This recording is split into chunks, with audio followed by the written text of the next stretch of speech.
As we dig into the Delphi murders 5 years later, still no arrests have been made in this case. So tonight our Emily Longnecker sits down with investigators to see how much longer the search for this killer could take. Indiana State Police Superintendent Doug Carter says he himself gets 25 to 30 tips a week about the murders of Abby Williams and Libby German. Now, despite thousands of tips coming in to investigators in the past 5 years since the girls' murders, the killer has never been caught. We sat down with Superintendent Carter to ask him if that day would ever come. To the killer, who may be in this room, we believe you are hiding in plain sight. It's been nearly 3 years since Indiana State Police Superintendent Doug Carter looked into television cameras and said those chilling words to the person who killed Abby Williams and Libby German. Did you think the person was there that day? I thought there was a chance that he was, or in the air, or somewhere close by. And then these words from Carter just days before the 5-year anniversary of the girls' murders. He'll be watching this. What Carter couldn't say is who he is. Do you know the suspect? I wouldn't go that far. Or a definitive timeline for his arrest. What is a realistic timeline? I don't know. Only that investigators are working on it every single day, and Carter holds himself accountable for a conclusion being reached. It's certainly my intention that this case comes to some level of conclusion by the time Governor Holcomb's time's up, and that's very personal to me. But I also think it could be sooner than that. I do believe that I'll see it. I believe that I'll see it. Mike, Patty, and Becky, and Anna, and I mean, today could be the day. Those words, "today could be the day," are what the families of both Abby and Libby have told themselves for 5 years now, despite how much time has passed. But I still have great confidence, Emily, that we're going to be successful.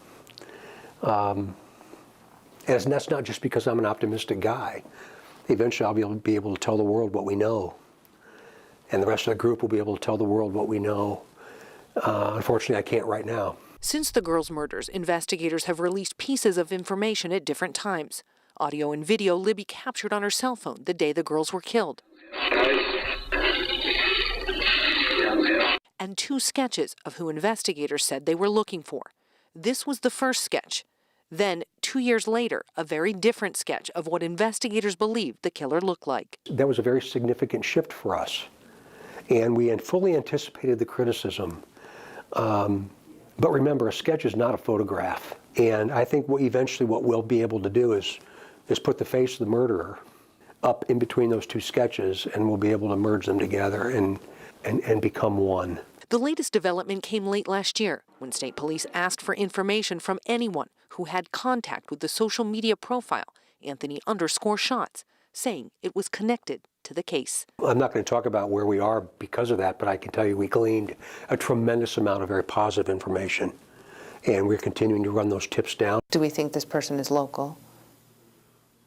Again, I think that there's a strong likelihood that that's the case, but that's as far as I'm going to go. What Carter will say, without any hesitation, is what he would say to Abby and Libby today if they were standing in front of him. It would be that I'm sorry. We couldn't protect you. But I also hope that you're proud of what we've tried to do for your family, and that I believe I'll see him again. Tonight, we're taking a look back at the investigation and growing evidence over the last 5 years. It all started on February 13th, 2017. That's the day that Abby and Libby disappeared. They were hiking on the Monon High Trail. Searchers found their bodies the next day on Valentine's Day in a wooded area along the river. The following day, then, we got our very first look at the man in the blue jacket. A week later, police released another clue, this audio clip from Libby's cell phone.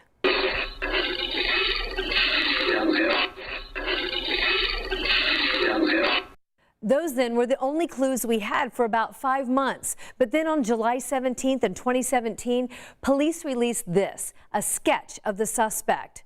And for nearly 2 years, that's all we had until April of 2019.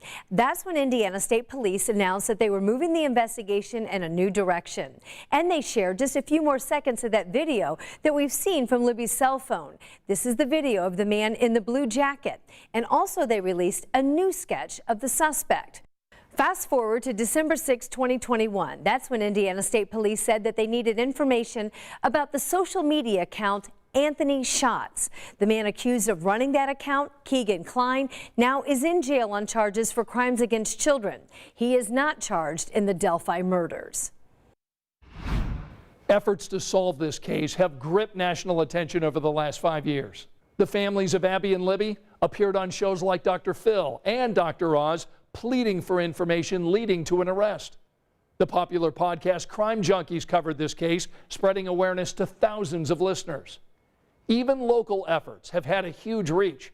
Delphi native Brad Heath sells items on eBay. Back in 2019, he started including flyers about this case with every package he mailed. There's also an app called Crime Door, using virtual reality to create the scene in hopes of offering a fresh perspective. We have all the available evidence gathered in one place for you tonight. You can take a look at the sketches, listen to the audio recording, and find the email address where you can send tips.